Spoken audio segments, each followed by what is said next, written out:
In Arabic, the name of Muhammad, Muhammad's got many names, but one of the most important name is Mustafa. Mustafa in Arabic means he who was selected. And the idea is that since the time of Adam, the first human being, God selected from every generation the best of all the descendants of Adam.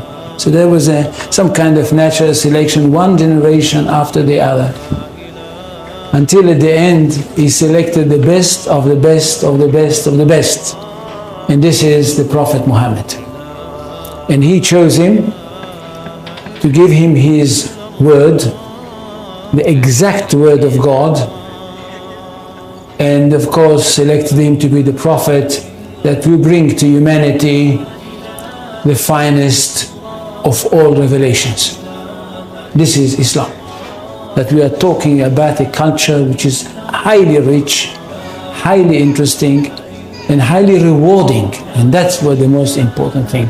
It's highly rewarding because it basically, for the ordinary person, it's a very, very simple religion. I'm not talking about philosophers, I'm not talking about academicians, I'm not talking about the great theologians, I'm talking about the simple person for whom Islam is the most rewarding of all religions. The end of the story, if he is a good Muslim and he dies, he is going to go straight into paradise, and paradise is described in the most colorful way possible in the Quran. And for this reason, I think we should speak about Islam with great respect. And not just, as I can hear some people say, well, it's Islam, it's nothing. No, it's not. And it's not a simple thing that a person like me and others like me in the academy, in fact, dedicated their life for the studying of this culture. Now, Islam is not a religion in the ordinary, simple way of thinking. Islam is a culture which comprises everything. And most of all, it is a culture based on revelation,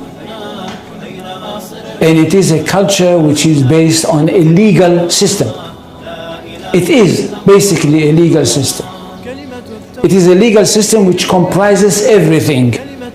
It comprises the life of the individual, it comprises the life of the society, it comprises the state.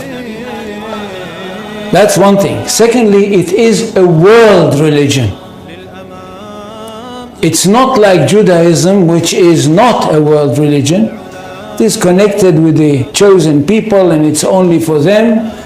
And it's not connected with the territory of the world, it's connected with one small country. Islam is a world religion connected with the world, and it wants to establish world order. For Islam, the whole world is one state. And all the people of the world are those people who live in this one state. Now when Muhammad came with this idea, the words came from God to him. And it says, I don't know how many, do any people know Arabic here? They don't. So I will not quote in Arabic.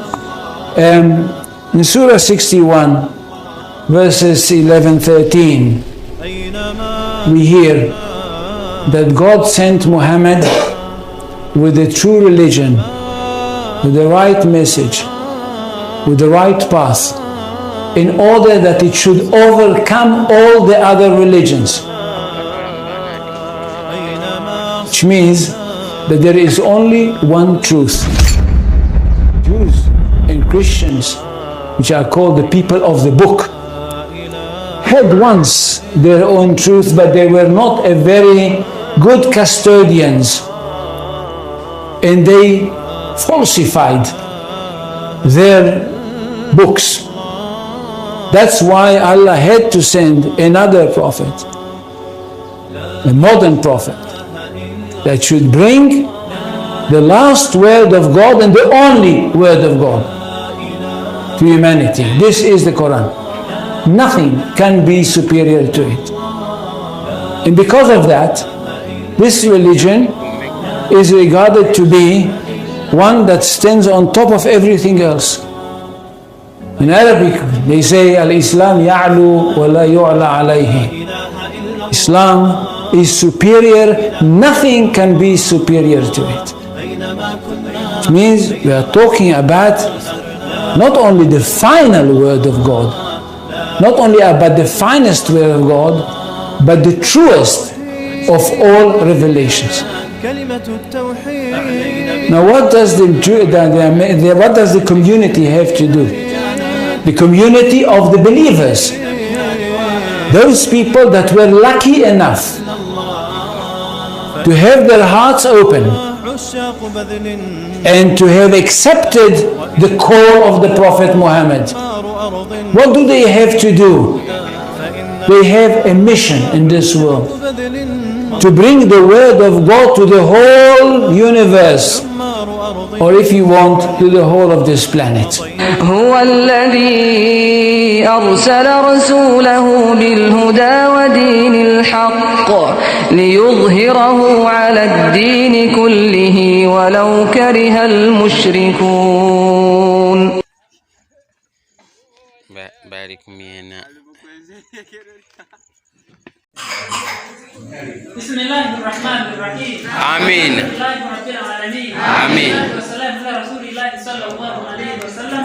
آمين. اللهم ربنا اغفر إخواننا في سنغافورة يا رب العالمين. آمين. ربنا اغفر إخواننا في سنغافورة يا رب العالمين. آمين. ربنا ارحم إخواننا في سنغافورة يا رب العالمين. آمين. ربنا اغفر، ربنا تقبل منا إنك أنت السميع العليم. آمين. اللهم بارك لهم فيما رزقتهم. آمين. اللهم بارك لهم فيما رزقتهم. آمين. اللهم بارك لهم فيما رزقتهم. آمين. واغفر لهم وارحمهم. آمين. اللهم ثبتهم إلى القول الثابت في الحياة الدنيا والآخرة. آمين. اللهم ربنا أرنا الحق حقا وارزقنا اتباعه. آمين. وأرنا الباطل باطلا وارزقنا اجتنابه.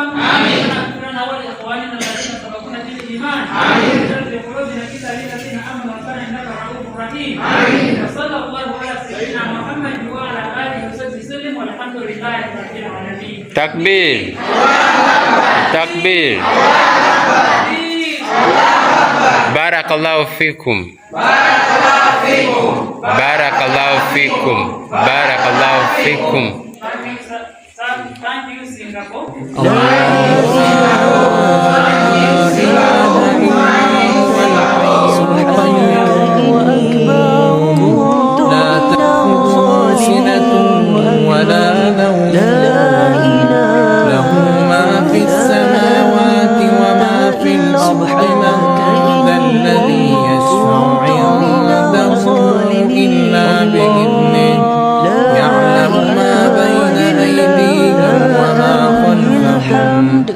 ولا يحيطون بشيء من علمه إلا بما شاء وسع كرسيه السماوات والأرض ولا يؤوده حفظهما وهو العلي العظيم. لا إله إلا أنت سبحانك إني كنت